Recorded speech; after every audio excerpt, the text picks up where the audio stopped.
인천 지역 특성화고가 신입생 모집에 어려움을 겪고 있습니다. 학령 인구가 줄어든 데다 특성화고에 대한 학생들의 관심도도 낮아졌기 때문인데 지역 특성화고가 4차 산업에 집중하며 경쟁력 찾기에 집중하고 있습니다. 부평구의 올해 핵심 키워드는 도시 재창조입니다. 불포천 보건사업은 오는 4월 착공을 앞두고 있고 부평과 연안부두를 잇는 트램 노선도 추진되는데요. 차준택 부평구청장과 부평구의 미래에 대해 이야기 나눠봤습니다. 코로나19의 장기화로 시민들의 삶이 어려운 만큼 대책 마련이 시급한데요. 김포시의회가 민생안전특위를 구성했습니다. 설 연휴를 앞두고 전국의 지자체들이 재난지원금 지급에 속도를 내고 있습니다. 지역별로 지급 대상과 액수도 제각각인데요. 시민들의 생각을 들어봤습니다.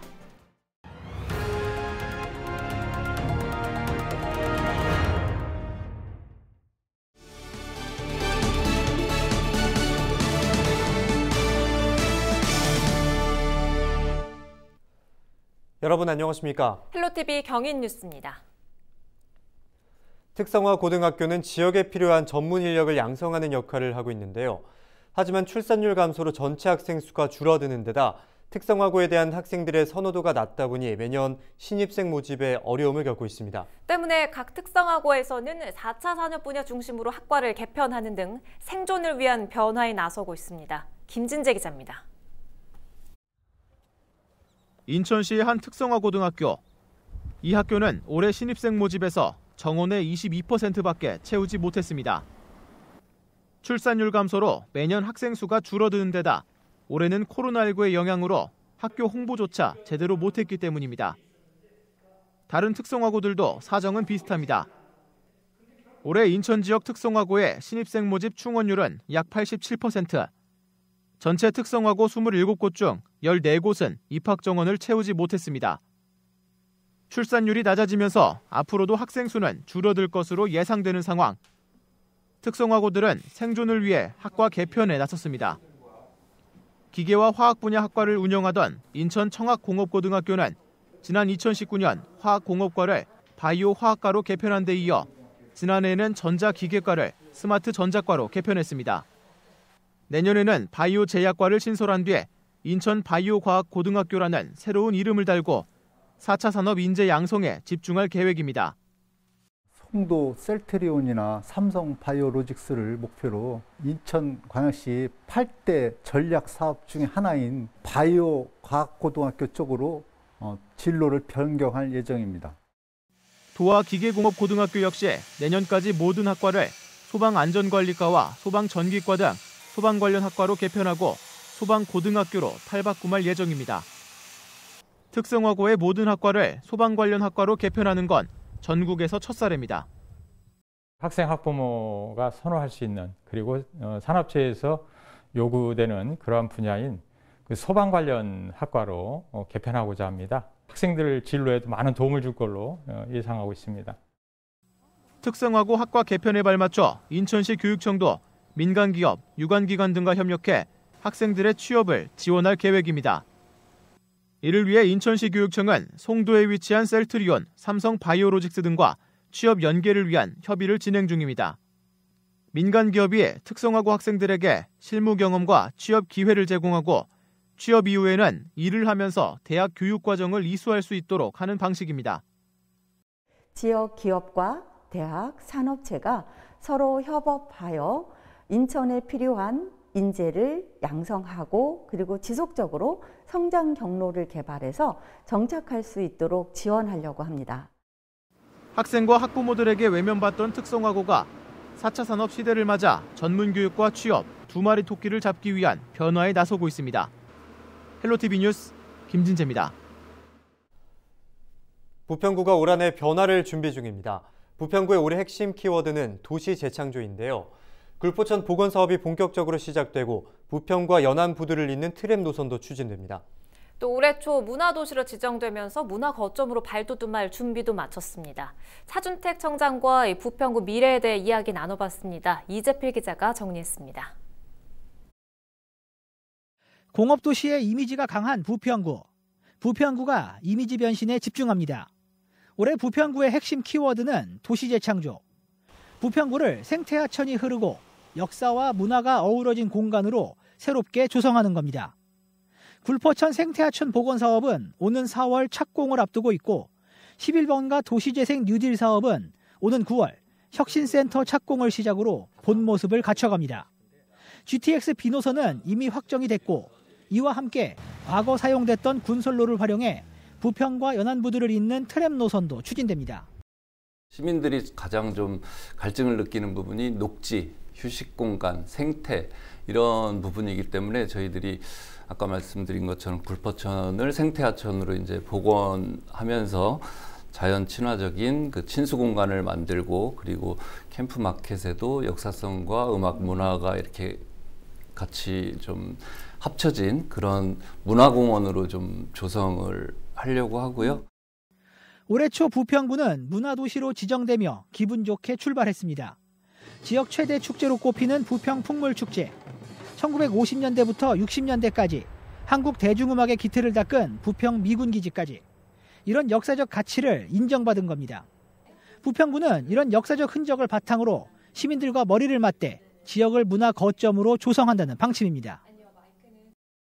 이제 문화 둘의 시민회를 결성해서 주민들, 지역의 문화예술인들 그리고 구청, 그 추진단에서 같이 이렇게 협의체를 구성하게 됩니다. 그러면 그 안에서 사업 계획도 하고 구상도 하고 이제 어떤 사업 구체적으로 할지 결정도 하는 겁니다. 2021년 도시 재창조를 기치로 내세운 부평구. 차준택 부평구청장이 밝힌 올 한 해 부평구 발전 계획은 오는 8일 오후 7시 채널 25번에서 확인할 수 있습니다. 헬로티비 뉴스 이재필입니다. 코로나19 여파에 서민들의 살림살이가 큰 타격을 입자 지자체들은 곳간 문을 열고 있습니다. 보편 지원부터 핀셋 지원까지 생계비를 직접 지원하는 일도 늘다 보니 기초의회 차원에서도 대책 마련에 나서고 있는데요. 민생안정특위를 구성한 김포시 의회 상황 들어보겠습니다. 특위 구성을 제안한 최명진 김포시 의원과 연결돼 있습니다. 의원님 반갑습니다. 이번 임시회에서 코로나19 민생안전특별위원회 구성을 제안하셨죠. 어떤 이유 때문입니까? 코로나 여러 가지로 발생하면서 우리 소상공인이나 또 이 어려운 분들이 있잖아요. 그분들의 민생을 좀 들어보는 입장에서 우리 시에서 어떻게 저희가 도움을 줄 수가 있는가를 의원들이 한번 찾아보자는 의도에서 아마 특구가 지금 설립된 걸로 알고 있습니다. 네, 지금 이 특위 구성에 대한 의결은 이루어졌지만 아직 그 활동을 위한 완전한 모습은 아닙니다. 향후에 어떤 모습으로 어떤 활동하게 될까요? 지금 6명 정도 구성이 됐고 오늘 또 회의를 했지만 이제 그 안에서 위원장하고 부위원장을 구성할 겁니다. 그래서 그 안에서 이제 서로 얘기를 나누면서 어떻게 이제 저희가 도움을 드릴 수 있는가를 방법하고 서로 논의를 한 과정에서 도출하는 걸로 하는 걸로 했습니다. 이미 집행부 차원에서도 다양한 대책을 내놓고 있는 만큼 특위는 어떤 부분에 방점을 둘지도 궁금한데요. 저희가 지금 특위 구성 인원이 한 6명인데요. 6명 인원이 각자의 현장의 목소리를 다 귀담아 들어서 그 부분에 대해서 논의를 한 다음에 단기적인 대책이나 또 그거에 대해서 또 그걸 기반으로 해서 장기적인 무엇이 필요한가를 장기적 대책까지도 저희가 고민해서 집행부하고 같이 논의하는 과정을 거쳐서 시민들의 목소리를 많이 담아서 어떤 역할을 해보도록 하겠습니다. 중장기 대책을 논의한다는 말씀이신데 이 코로나 대책 지금 대부분의 지자체 예산이 쓰이고 있는 상황이죠. 예산 운용하는 일이 만만치 않을 것 같은데 특위에서는 뭐 이런 부분 어떻게 고민하고 계십니까? 그 부분까지는 저희가 정확하게 뭐 말씀을 드리기는 어렵지만 그것도 이제 집행부하고 같이 논의해서 그게 필요하다면 집행부하고 같이 논의를 해보는 과정이 저희 또 역할이기 때문에 그런 과정은 거치겠습니다. 네, 특위가 시민들의 살림에 실질적인 도움이 될 수 있는 대책을 내놓을 수 있기를 바랍니다. 오늘 말씀 고맙습니다. 지금까지 최명진 김포시 의원과 이야기 나눴습니다.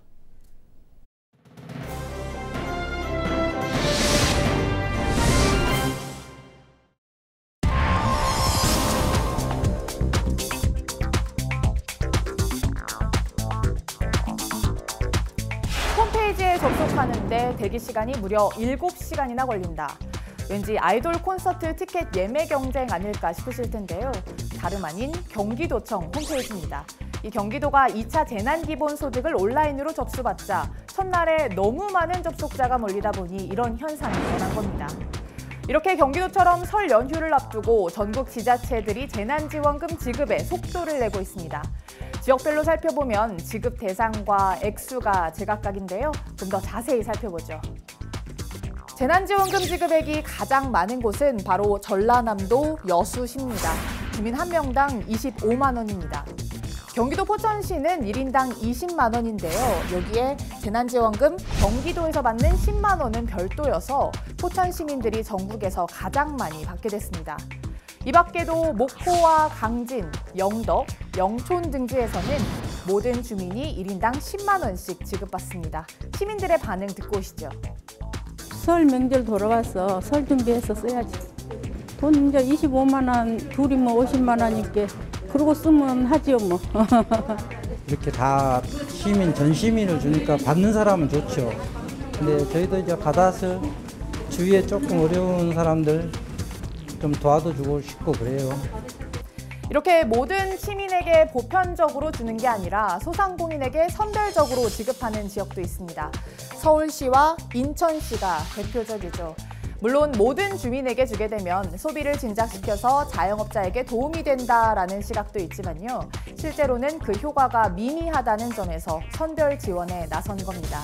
실제 연구 결과도 있습니다. 지난해 1인당 100만 원의 재난지원금을 줬더니 추가 소비로 불과 25에서 35만 원의 지출이 있었다라는 분석 결과가 있는 겁니다.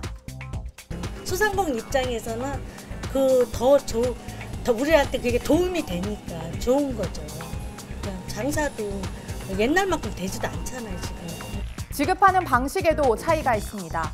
현금 지급도 있고요. 지역 화폐나 지역 상품권으로 주는 지자체도 있네요. 아니면 조금 독특한 방식인데 65세 미만에게는 선불카드나 상품권을 주고 65세 이상에게는 현금을 주는 지자체도 있습니다.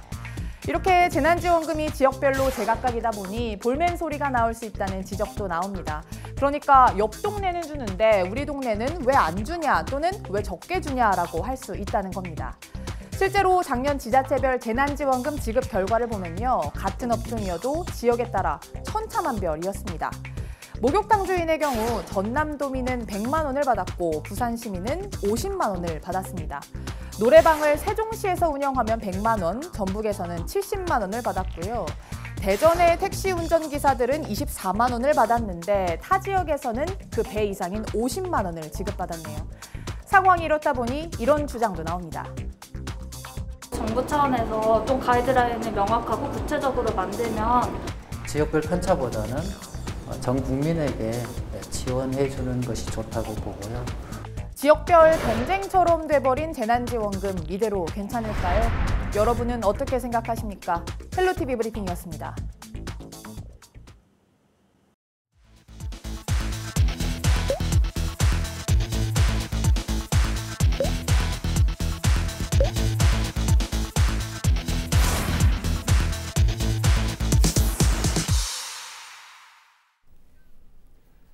김포시의회가 일산대교 통행료를 무료화해야 한다는 데 목소리를 보탰습니다. 김포시의회는 5일 열린 제207회 김포시의회 임시회 2차 본회의에서 일산대교 무료 통행 촉구 결의안을 채택했습니다. 의회는 결의안을 통해 일산대교 통행료 무료화가 이루어지지 않을 경우 인근 지자체와 함께 대응에 나서겠다면서 정부와 경기도의 특단의 대책을 마련하라고 촉구했습니다.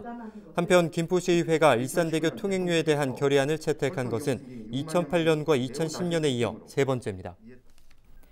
최근 대북전단 살포금지법이 국제사회에서 표현의 자유 침해로 논란이 되자 지역 정치권에서는 법 시행에 대한 지지 입장을 공고히 하고 있습니다. 정하영 김포시장은 최근 성명을 통해 대북전단 살포금지법은 김포 시민의 생명과 안전, 재산권을 보호하기 위한 최소한의 장치라고 강조했습니다. 그러면서 김포시는 대북전단 금지법 시행을 적극 지지한다는 입장과 함께 최근 미국 의회와 유엔에 공식 서한을 보낸 이재명 경기도지사와도 뜻을 함께 하겠다는 입장을 덧붙였습니다.